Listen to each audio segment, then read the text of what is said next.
How convenient that both the Montreal Canadiens and the Detroit Red Wings make some signings this afternoon. The signings were in the morning. Now it's the afternoon. And we are talking about these stories right here. Elliot Friedman tweeted this out at 7:44 a.m.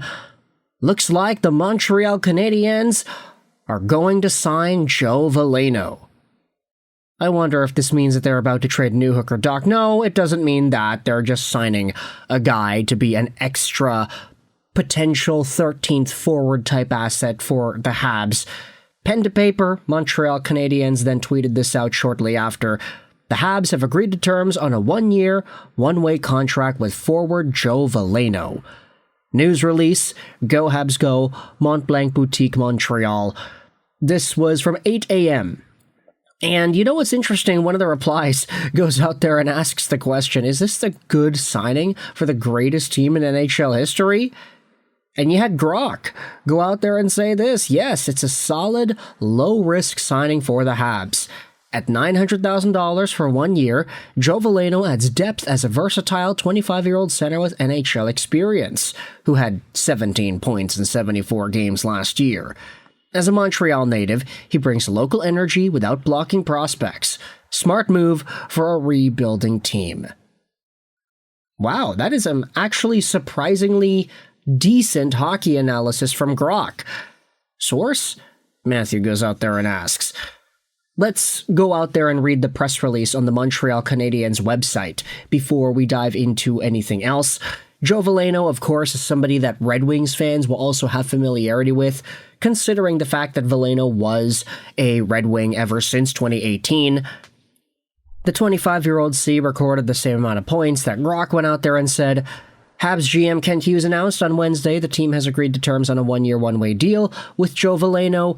This article doesn't actually say the AAV, so I'm kind of curious as to where Grok got the $900,000 price tag that they labeled out here. But realistically, I mean, Joe Veleno's not going to be signed on for too much, so this is fine. He had played 74 games with the Red Wings and Chicago Blackhawks in 24-25, scoring 8 goals and adding 9 assists. The Montreal native was traded to the Chicago Blackhawks at the NHL trade deadline and recorded 7 points in 18 games at Chicago to conclude his 5th NHL campaign. Veleno has appeared in 306 NHL games since making his debut in 2020-2021, tallying 38 goals and 43 assists, in addition to serving 98 penalty minutes. The 6'1", 201-pound forward set career highs for goals, assists, and points in 23-24. He was initially selected by the Red Wings in the first round, 30th overall of the 2018 draft. Now, that is the story that we always have to bring up when it comes to Joe Veleno, the fact that this guy was at one point a super highly touted prospect, and it's because he was a first overall QMJHL draftee. He was given exceptional status into the QMJHL. He was the very first QMJHL player to have been given exceptional status, and I think he's one of the only ones since. So there was a lot of excitement for Joe Veleno heading into his draft year. A lot of people thought he would be a top 2, top 3 caliber pick, two-way center with shades of Jonathan Toews. That was kind of the upward ceiling that we had seen out of Joe Veleno in his draft-eligible season. And to be fair, I mean, we said this in the same video when talking about when he got traded, but the fact that he went 30th overall in 2018 was kind of much, because this is what happens generally with guys who slip in NHL drafts. You see, Joe Veleno was supposed to go somewhere in the top 15 at the very least. He was ranked 10th by McKeen's, 14th by Future Considerations, and 14th by TSN and Bob McKenzie. But once he started to slip a little bit, that's when the avalanche really started to come, because once you get guys that don't go where they're supposed to go, teams later on in the first round end up saying, okay, well, that guy's slipping, but we didn't really scout him that much. We didn't think he'd be available, so let's just go with the guy that we know and the guy that we're comfortable with, and Joe Veleno will end up slipping even more, but that's okay because it's not our problem. That's generally what seems to happen with these players who are supposed to go a little bit higher up.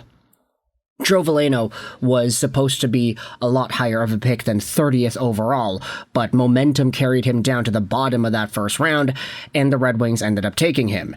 He didn't really develop all too well. He maxed out with that 28-point campaign in 80 games in 23-24, but now, heading into Montreal, he has a chance to be a very versatile bottom-of-the-lineup extra option. It's some extra center depth just in case you wanted to trade somebody away, like a Newhook or a Doc.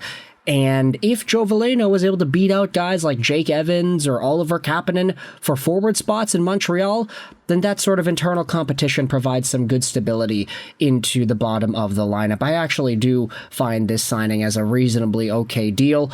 Let's go over onto the team that drafted Joe Veleno, though, and talk about the Detroit Red Wings.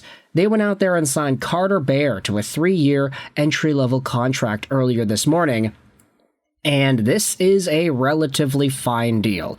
Carter Bear was the Detroit Red Wings' first-round pick in the 2025 NHL Entry Draft, taken 13th overall, 18 years old, 6 feet, 179, a left-handed guy. He's a very, very skilled player. He leaves nothing to chance. No matter the size of the opponent, the score, or the situation, he enters every battle with speed and never concedes an inch.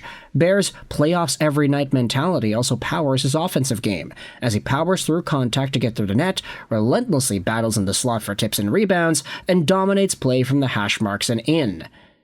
He is a net front presence, a physical forward, and a playmaker. We already spoke about this in the video that we made when Carter Bear was drafted, but his 82 points in 56 games played, 40 goals and 42 assists, on top of his extremely physical, agitative style of play, makes him a super interesting prospect. He's like Brandon Hagel, kind of, in the WHL, and the Red Wings are adding some very good versatility with this pick and signing over here. Let's head over onto ProHockeyRumors.com to read this report on Carter Bear and the signing of him. The Red Wings have officially signed Carter Bear, 13th overall pick, 3-year ELC. Bear is a relatively early birthday for the draft class in November 2006, coming off of his second full season of Major Junior with the WHL's Everett Silvertips. The Winnipeg native posted 82 points in 56 games to lead the team in scoring, serving as the alternate captain and being named to the WHL's Western Conference Second All-Star team. The 6-foot winger put up some of those numbers before a partial Achilles tear ended his season in March. Since he's still rehabbing from that, it's unclear whether he'll be available for training camp, although Cam Robinson of Elite Prospects reported in May that Bear's recovery was ahead of schedule and he could be ready for the World Junior Summer Showcase for Canada later this month.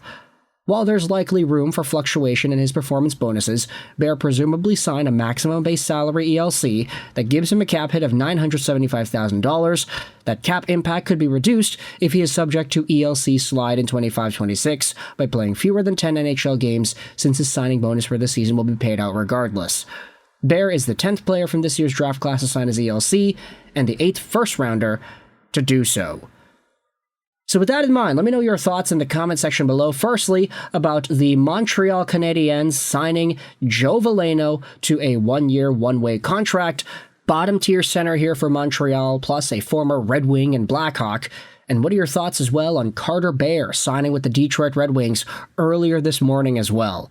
It's nice to be able to combine these two teams into a video because it makes my job a little bit easier. So with that in mind, let me know your thoughts in the comments. How do you feel about either of these two contracts? I hope you enjoyed this video.